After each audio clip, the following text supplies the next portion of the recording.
सिद्धेभ्यः ओम नमः सिद्धेभ्यः ओम नमः सिद्धेभ्यः। अहिंसा परमो धर्म की, आचार्य गुरुवर श्री कुंद कुंद भगवान की, आचार्य गुरुवर श्री ज्ञान सागर मुनि महाराज की, आचार्य भगवान श्री विद्यासागर जी महामुनिराज की।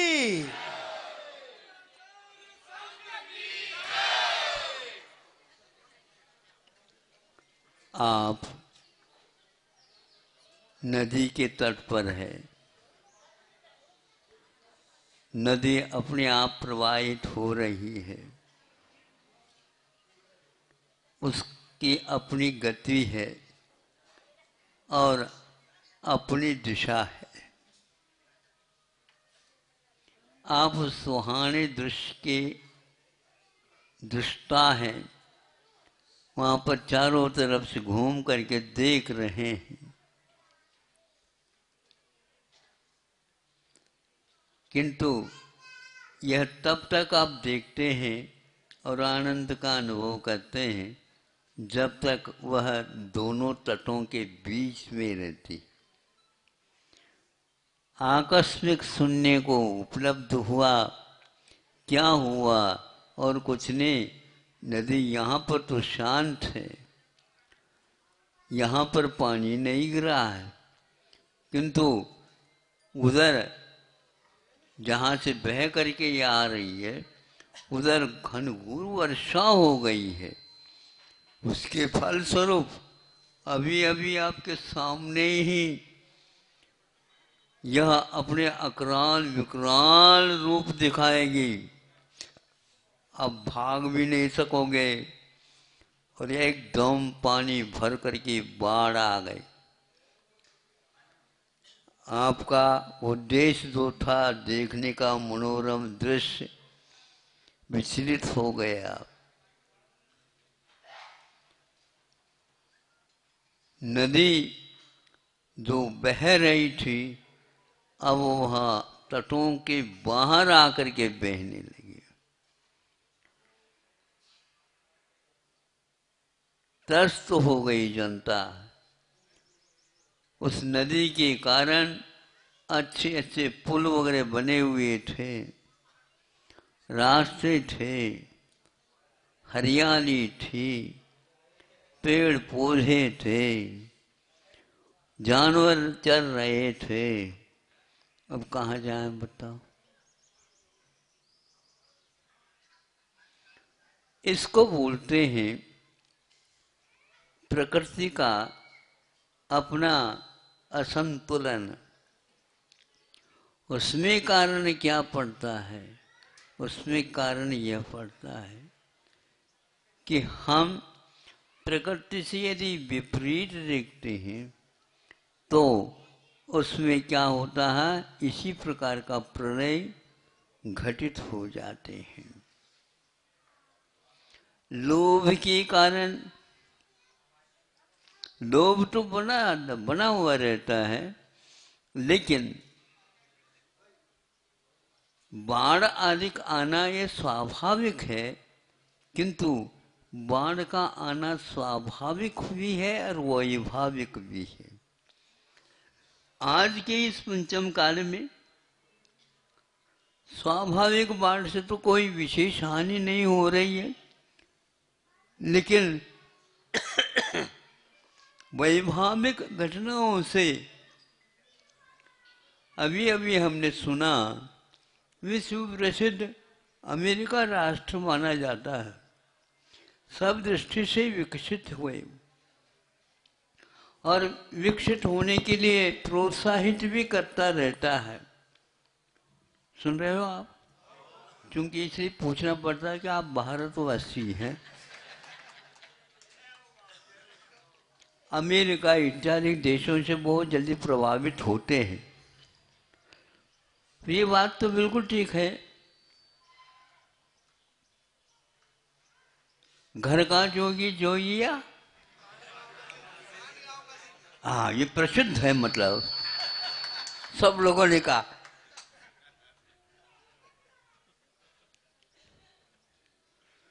तो उसने, हमने तो सुना है, आप लोगों ने सुनाया, अखबार में आया और ये प्रसिद्ध है, सभी लोगों ने सुना।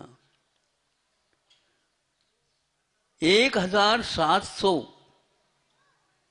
पुल ब्रिज वगैरह जो बंदे थे, उन्होंने स्वयं अपने तज्ञ इंजीनियरों के माध्यम से उसका निर्माण कराया था।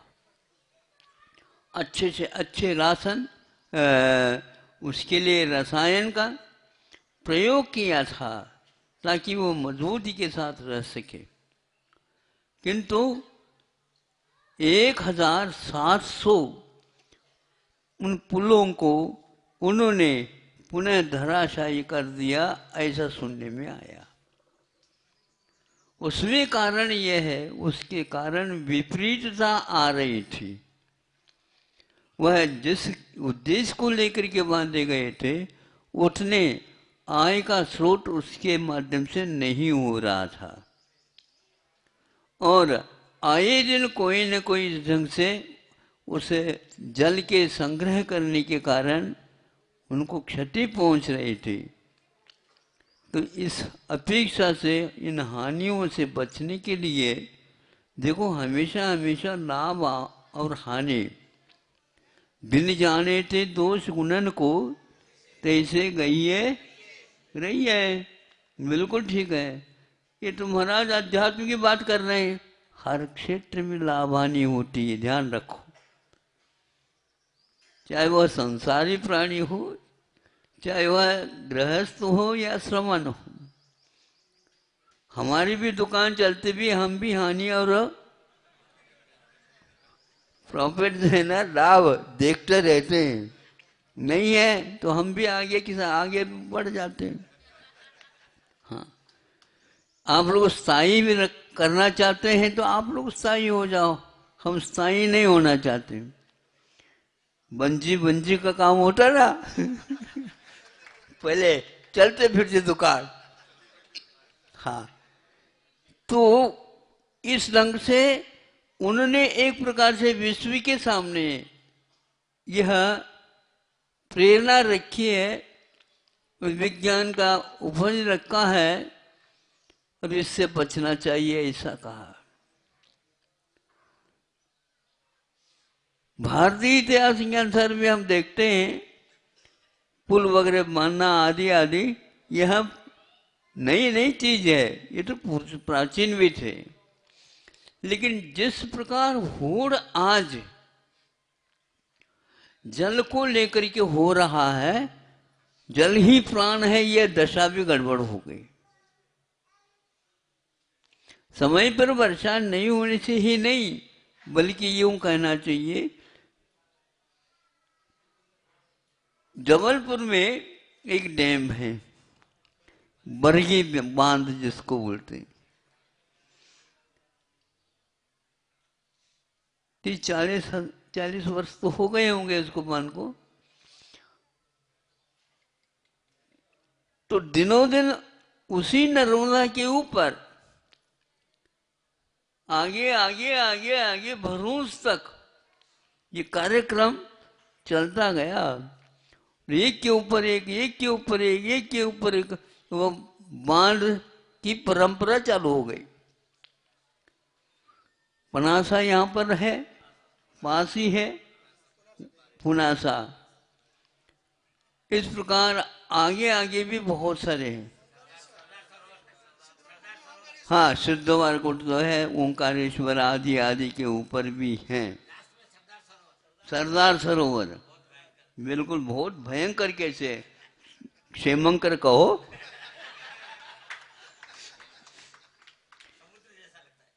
समुद्र जैसा लगता। किंतु प्रकृति का कभी अवरोध नहीं कर सकते हम। अवरोध करते ही बहुत सारी चीजें, वहां बोध ही समाप्त हो जाता जहां अवरोध होने लग जाता। ये ध्यान रखो, बोध भी एक रसायन जैसा काम करता है। उसके ऊपर यदि आप बांध बांधना चाहोगे, काय का बोलो, ध्यान का। ज्ञान के प्रवाह को बांधने का उपक्रम का नाम ध्यान है। लेकिन अच्छे अच्छे राष्ट्र भी आज तक उसके सामने टिके नहीं। अच्छे अच्छे ध्यानी लोग भी उनको कह रखा अंतर मुहूर्त तक तुम्हारा चलेगा। सुन रहे हो? ज्ञान के धनी, ज्ञान के धनी लोग भी यह अपने ज्ञान का उपयोग करते हैं और ऐसे करते हैं। यदि हठग्रह के साथ करते हो तो आपको माथा में दर्द होगा। एक राजयोग होता है और एक हठयोग होता है। साधु का भी एक हठयोग होता है तो बालक का भी एक हठयोग होता है। साधु लोग में कम थोड़ी है, वो भी हट करते। अब उसको रोक दिया आपने, किसको? प्रवाह को। तो ज्ञान जानने वाला होता है, अब जानते रहिए। नहीं तो क्या करना? तो उसको रोक दिया। अंतर्भूत से आज तक अच्छे से अच्छे अमेरिका जैसे राष्ट्र उस ध्यान के क्षेत्र में कूद पड़े, किंतु रिकॉर्ड नहीं बना पाए। अंतर्मुहूर्त का अर्थ है मुहूर्त से भीतर ही भीतर आप ध्यान लगा सकते हैं। भले ही आपके पास वज्र विष्णु नाराज संगठन है, उत्तम सर्वोत्कृष्ट, किंतु वह भी फेल होगा। वह बांध फूट गया तो गया। उसके लिए अच्छे ढंग से आप राशन पानी नहीं दोगे तो गया। पागल कौन होता है? ज्ञान जिसका विकार विकृत हो जाता है उसका नाम पागल होता है। सबसे ज्यादा महत्वपूर्ण तो यह है संगी पंचेंद्रिय हुए बिना कोई पागल नहीं होता। और मनुष्य सबसे ज्यादा संख्या में मिलते हैं पागल। नहीं समझे? और कभी कभी कुत्ता भी पागल हो जाता है तो उससे बचियो। नहीं समझे? उससे बचियो। वो थोड़ा सा भी नाखून लगा दे, स्पेशल इंजेक्शन होते हैं उसके, हैवी। और कुछ समय को छोड़ छोड़ करके उसको लगाना पड़ता है। 14 मार्गदर्शन साल जब तक पार नहीं करेगा तब तक वह ठीक नहीं होगा। यदि एक भी इंजेक्शन कम होगा तो पुनः वह पागल हो जाएगा। ये ध्यान रखो।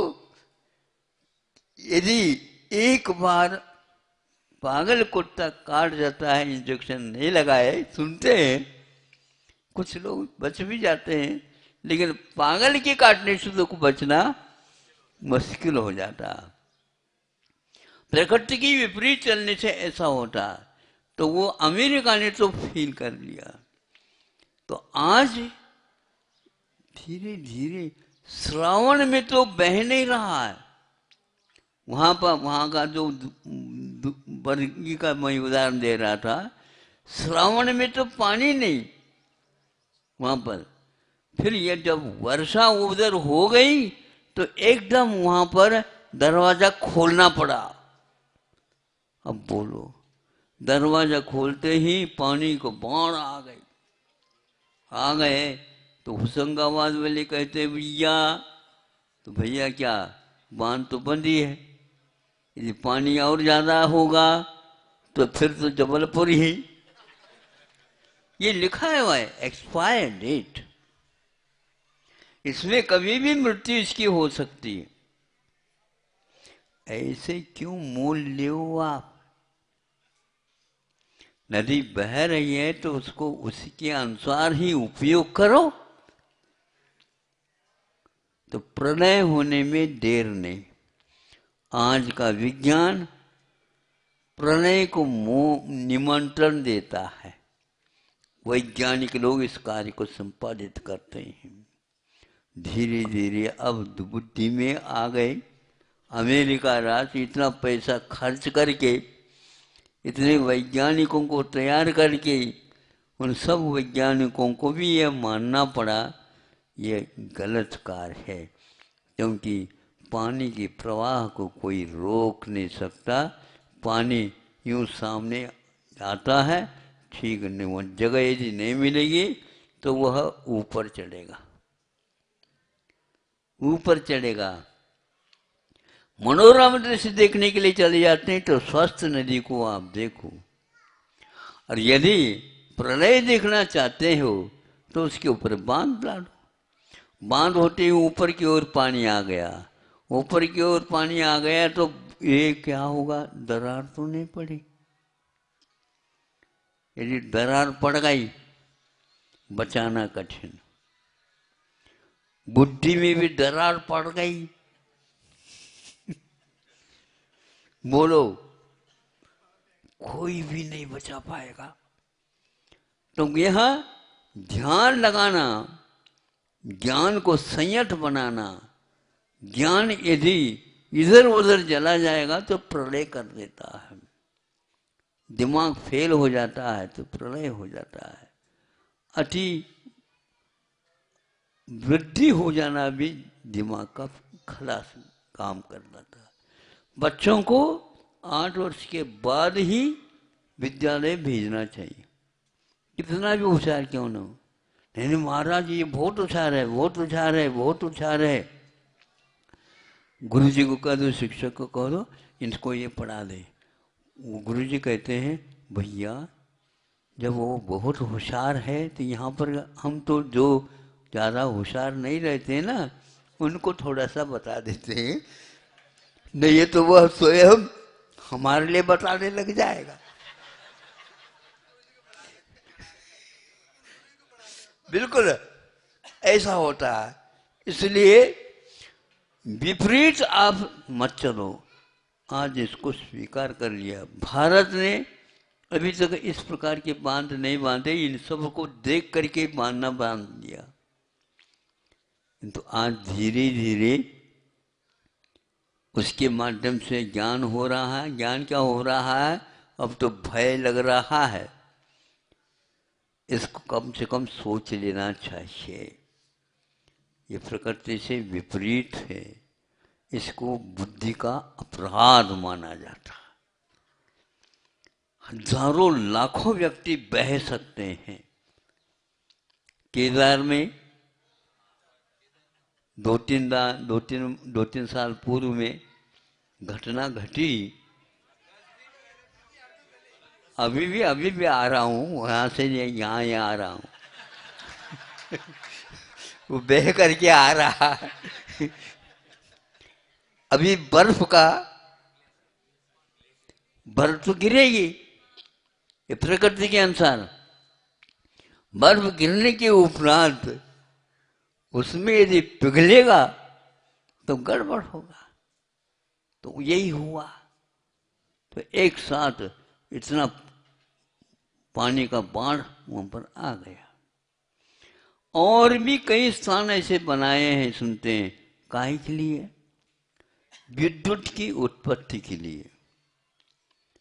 सोचो, विचार करो, आप जिस पानी के माध्यम से विद्युत का उत्पादन करना चाहते हैं, ऊपर से यदि मान लो वज्रपात होता तो आप क्या करे हो बताओ।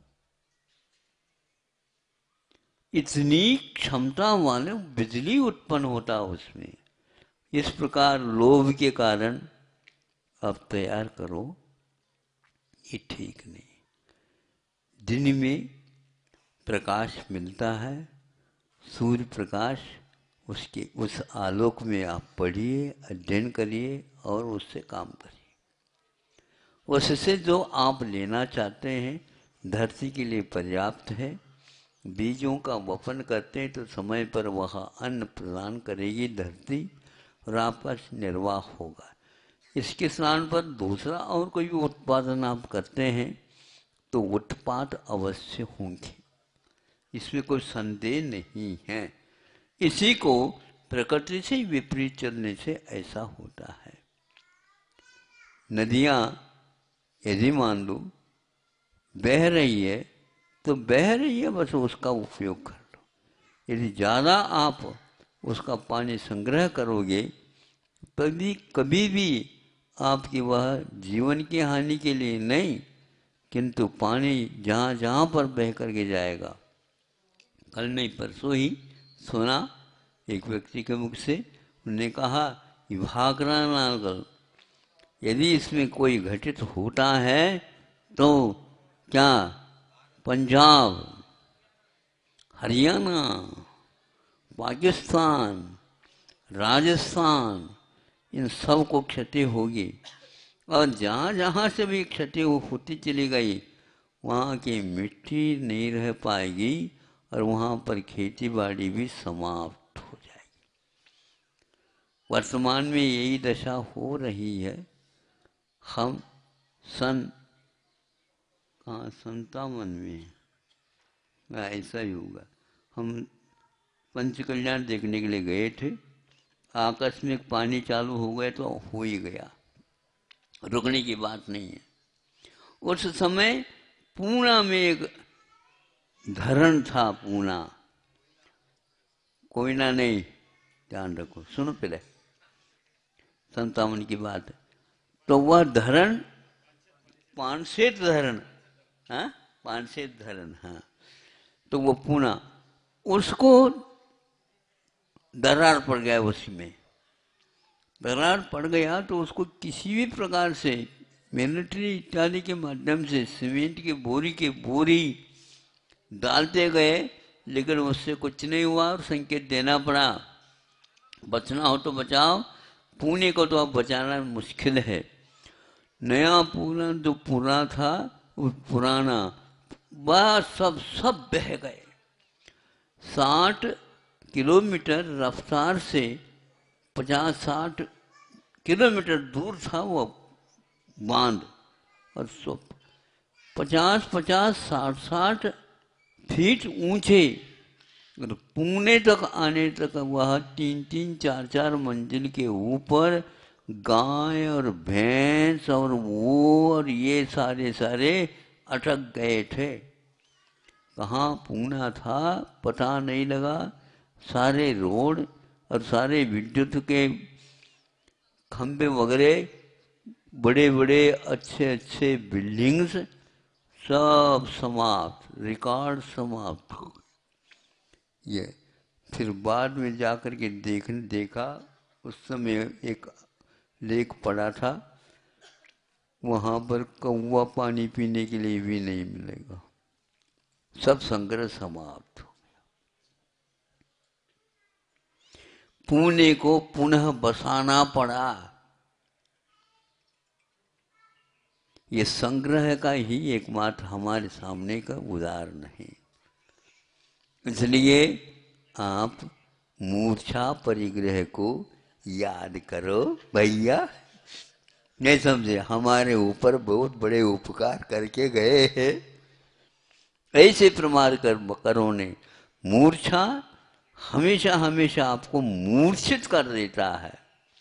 भाई भाई के बीच में दरार, माता पिता के बीच में दरार, सभी की दरार, अड़ोस पड़ोस राष्ट्र के साथ दरार, अच्छा और बुरा इससे कोई मतलब नहीं। हमारे बुद्धि में यदि दरार पड़ गई तो बचाने वाला कोई नहीं। महाराज आपका आशीर्वाद सब काम करेगा, आशीर्वाद तो हम देख करके सूझ देते हैं, याद रखो। नहीं समझे, माँ बहुत होशियार होती, समझते ही है।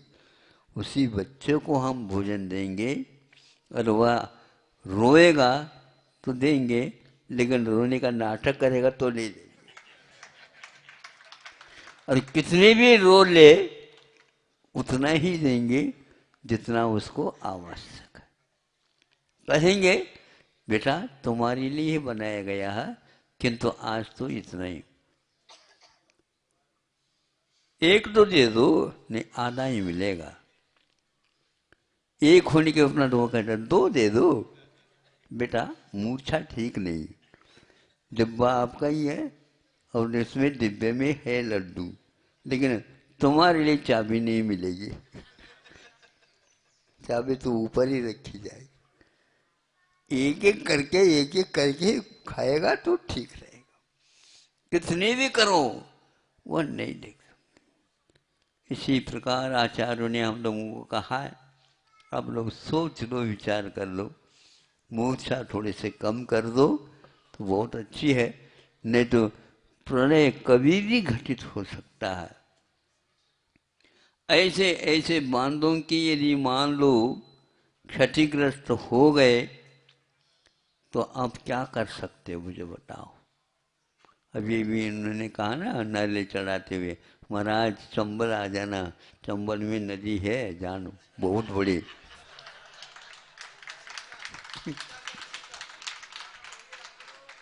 धौलपुर से हम पार करके चंबल को मुरे ना पहुंचे थे। ऐसा है ना, उस समय बड़ी बड़ी बांध वगैरह नहीं थे, पुल वगैरह नहीं थे, वहाँ पर स्टीमर चलते थे, स्टीमर। हाँ, और एक लोहे का ऐसा पुल भी बना हुआ था जिसमें टैंक जो है उसमें रखे हुए थे, उसके ऊपर से जाना पड़ता था, लेकिन वह रस्सी इत्यादि से बंधा हुआ था, यूं यूं करता था। इधर उधर पानी तो अथाह पानी है, कैसे करे, जल्दी पार करो।